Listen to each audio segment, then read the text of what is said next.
Continuamos con sentido común y la semana pasada, el fin de semana, arrancó con todo. Yo comentaba al inicio del programa lo que sucedió en la esquina de mi casa. Eh, Estamos todavía consternados por el asesinato del vecino en San Isidro, pero ambos episodios, un tiroteo en ocasión de robo o la entradera a la casa, a la vivienda del vecino de San Isidro, del señor de Marco, no tiene nada que ver con lo que también estamos percibiendo en el Gran Buenos Aires y en el conurbano, que tiene que ver con el sicariato, con las tomas de terrenos. Lalo Kraus me está acompañando y le agradezco su participación en el programa. El sábado, un vecino en González Catán que después se le encontró 200 gramos de pasta base en sus calzoncillos, fue asesinado luego de preguntarle si era el señor Benítez. Eh, ya el sicariato está instalado en el Gran Buenos Aires y en La Matanza en particular. Sí, absolutamente. En realidad ha venido instalándose. Tuvimos una primera oleada ya desde hace al menos 10 años, cuando el gobierno de Mauricio Macri y luego el de Horacio Rodríguez Larreta empiezan en la ciudad de Buenos Aires todo un trabajo que termina saneando en todo sentido la capital y resolviendo dramas que tenía la capital como el narcotráfico, la banda del crimen organizada, los talleres clandestinos y un montón de situaciones del delito grande, ¿no? De escala. Cuando ellos, durante todos esos años, hacen esa gestión que hacen, las ratas huyen, ¿no? No son exterminadas. Algunas sí, algunos han sido detenidos, incluso delincuentes de rango internacional, pero el grueso huye y huyó para este lado. Cruzó la General Paz y se nos instaló en partes del primer cordón y en algunas zonas del segundo cordón de la Matanza. Eso ya empezó a tener consecuencias para nosotros y te digo, eso empezó hace alrededor de 10 años. ¿Desde cuándo se está dando este proceso, Lalo?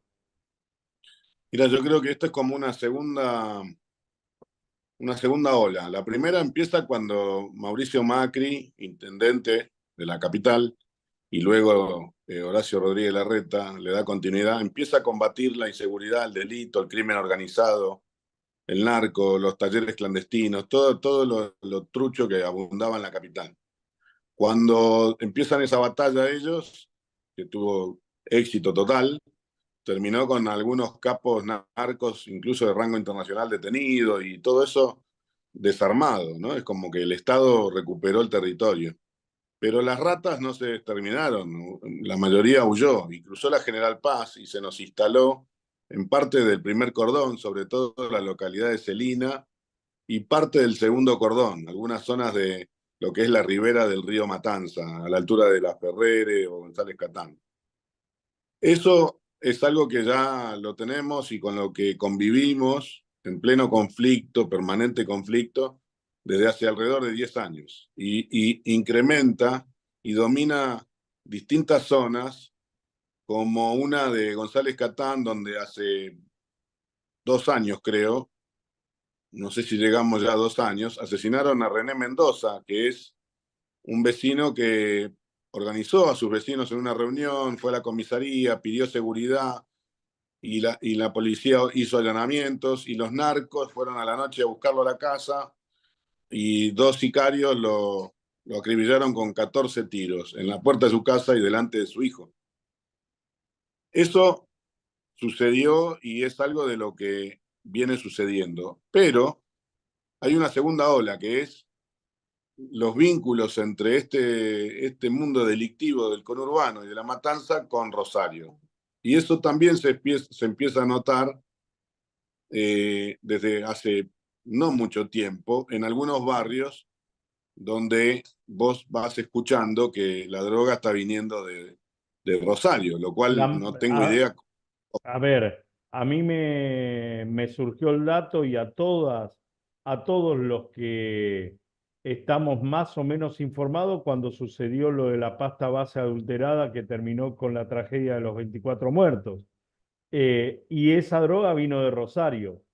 Y ahí ya todos nos pusimos en alerta, aparecieron algunos sicarios en San Martín. Bueno, vos me estás hablando de que esto también se percibió claramente en La Matanza. Sí, vos tenés un campo fértil para que eso suceda, que es la, el fracaso de las políticas de seguridad de la provincia de Buenos Aires y la decisión, en el caso de La Matanza, de un intendente que decide no involucrarse en la seguridad como si no fuera un tema de su competencia, lo que deja a La Matanza por decisión política como una zona liberada. Entonces, la circulación de los delincuentes, la venta de droga y el control de territorios es muy fácil. De hecho, para que te hagas una idea, hay zonas donde los vecinos tienen que pagarle a bandas que dominan el territorio 10.000 pesos por mes, como si fuese una cuota de seguridad para que no los roben cuando salen o vuelven a su casa. Entonces, ¿Y eso que quién se ha controla escuchado, ese no robo? ¿Qué están las los mismas, soldaditos en la esquina claro, de cada cuadra vigilando a que no pase nada? no, en realidad no es tan metódico, pero la verdad es que no pasa nada. Dios, qué Eso grave. ya, eso yo ¿Esto ya lo dónde he es? comprado en un barrio de González Catán, cerca, cerca de donde asesinaron a este A muchacho que Benítez. decías vos, que Benítez, cerca de esa zona, y en dos barrios de Virrey del Pino, cercanos a la zona donde han asesinado a los tres colectiveros no hace tanto tiempo. Entonces, en esos mismos barrios y en muchos otros, el narco, el tranza, se transforma en el que administra la justicia e incluso en el que administra la economía. Vos hoy tenés a tasas del 35% mensual microcréditos de estas redes que dan, en general, se distribuyen a través de las madres de los soldaditos o vecinas que tienen vínculo con aquellos que comercializan la droga en esos mismos barrios. Son fuente de crédito, eh, son quienes hacen justicia, son Perdóname, quienes 35% mensual o semanal. mensual. Es baja la tasa. He escuchado de otras cosas más aberrantes. Mirá vos de lo Bueno, que estamos hablando. tenés, depende qué tipo por ejemplo, en zonas donde se ve la participación de colombianos, hay una zona de La Ferrere donde incluso se sospecha que a través de la barra de La Ferrere, que es verde y blanca, tienen una combinación con Medellín, que es verde y blanco, y no solamente por los colores, sino que tienen una amistad, una relación que se comprobó ya varias veces, incluso cuando los escándalos de hinchadas unidas y varias situaciones en contexto de competencias internacionales, las relaciones entre esos dos clubes se ha comprobado, ahí aparece en los barrios la presencia de colombianos. Bueno, esos colombianos venden muebles casa por casa con un nivel de usura altísimo, pero digamos con un nivel de facilidad también altísimo, ¿no? O sea, vos podés recibir lo que necesitas hoy y lo pagás, lo empezás a pagar cuando puedas, pero a partir de ahí hay una tasa diaria salvaje. Entonces, todo este vacío tiene un montón de expresiones donde claramente, donde el Estado decide retirarse, avanzan estas bandas. El problema es que cuando se mezcla, y entonces en La Matanza tenés una forma de gobernar y gestionar el Estado municipal y construir un poder político totalmente vinculada y mezclada con todas estas situaciones delictivas, porque los punteros políticos que ejercen el dominio territorial de la política siempre terminan en estos mismos entramados. Lalo, ¿y no chocan los intereses entre la barra de la Ferrer con la barra de Almirante Brown? Últimamente no, y eso habría que estudiarlo yo te diría que desde la AFA. Creo que hay una, un orden hoy en el fútbol argentino que baja. Mafioso. Sí, sí, que baja desde los acuerdos de la AFA eh, Yo estoy a, hablando de la territorialidad, es decir, el barra tranza que activa en una localidad no choca con el barra tranza del otro equipo en la misma localidad. en general no, pero, digamos, si se da no es por ser de un club, se da como en este caso, donde a Benítez los sicarios lo ajustician por estar vendiendo en zonas que no tenía que estar vendiendo, digamos, ¿no? No es, podría haber sido uno de un club y el otro del otro club, pero no es por la relación con los clubes. Claro, exactamente. Es decir, los barras no se van a matar por una cuestión de territorialidad. Es cada cuestión puntualmente y se resuelve. Sí, tiene que ver con el enfrentamiento. No sé si recordás tiempo atrás la banda de Jackie Chan, un Sí, personaje es que que estaba en la tenía, tablada, estaba en Ciudad Evita, Tablada, y se había expandido hacia Loma del Mirador, que es a 3 cuadras de General Paz.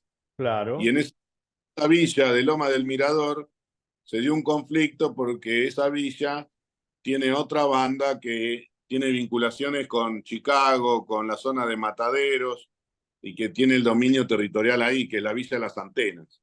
Pero no es porque uno era de la Ferrer y el otro era de Chicago, sino porque se estaban disputando el dominio de ese territorio.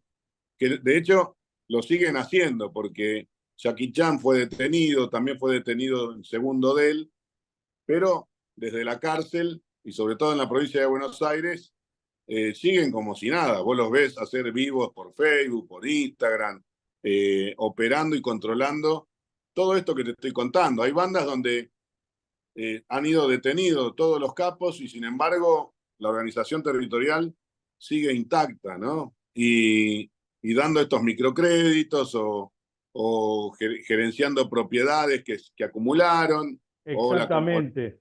Casas de cambio, inmobiliarias, Sí, es así. Ahora, todo esto Alejandro, es combatible. Hay que tener la decisión política, el coraje, como se está intentando hacer en Rosario, pero sobre todo el compromiso de los que están en el territorio. O sea, el gobierno nacional no puede intervenir en un municipio de una provincia si la gobernación no lo aprueba, incluso si el Consejo Deliberante de ese municipio no lo aprueba. En el caso de Rosario, el gobernador pidió la ayuda y el Consejo Deliberante del municipio de Rosario también. Entonces, la realidad con la provincia de Buenos Aires es muy distinta. El gobernador se ofrece para ayudar en Santa Fe y Rosario, pero no hace lo que le corresponde hacer en el conurbano, y lo que estamos hablando es la prueba de eso. Pero además, el intendente niega que haya este problema e incluso lo administra para, como te decía, el control territorial desde la política. Entonces, en el conurbano tenemos un problemón que empieza a parecerse a Rosario y a Santa Fe, pero la actitud de los que gobiernan no se parece en nada a la actitud de los gobernadores de Rosario y de Santa Fe. pero además, y esto lo agrego yo, Rosario es un lugar específico y el Gran Buenos Aires tenés La Matanza, San Martín, la zona norte con el ingreso de la droga, José Cepaz, Moreno, todas las localidades, el sur del conurbano, es decir, está regado. Lo último, eh, ¿hablaste de esto con el Papa Francisco cuando tuviste la audiencia privada? Sí, así es. Nosotros, entre las cosas que charlamos, el Papa, me contaba su visión de que han emergido en el mundo dos cosas graves, muy graves. Una es una mancha de odio y de violencia que se extiende sin fronteras ni banderas masivamente, que tiene en algunos lugares una expresión, en otros otra, pero que él no ve, él cree que no se ve desde la previa a la guerra mundial. Como que es un clima totalmente peligroso porque predispone a que minorías se impongan de manera muy violenta para el mal de todos. Pero también hablábamos de que en esta degradación que vivimos emergieron nuevas formas de esclavitud. Él dice que hay nuevas formas de esclavitud y entonces, particularmente en el caso de Latinoamérica y particularmente en los conurbanos, lo que se ve es a los jóvenes como nuevos esclavos de las bandas del crimen organizado, ya sea del delito común o del narcotráfico. Entonces vemos a esos soldaditos o a esos pibes que están cometiendo delitos que terminan entrando ahí y quedan esclavos de ese sistema y que son los primeros en morir y que son los que, igual que ha pasado con la esclavitud de distintas formas a lo largo de la historia, ¿no? Entonces hablábamos desde este lugar, pero con esto, con la preocupación de que estas nuevas formas de esclavitud de estas bandas del crimen organizado tienen la convivencia política, lo cual hace todo esto mucho más complejo. Lalo, te mando un abrazo enorme y gracias por este tiempo y como siempre agradecido por tu claridad y por tu predisposición para con nosotros. Abrazo enorme. Gracias, hasta luego.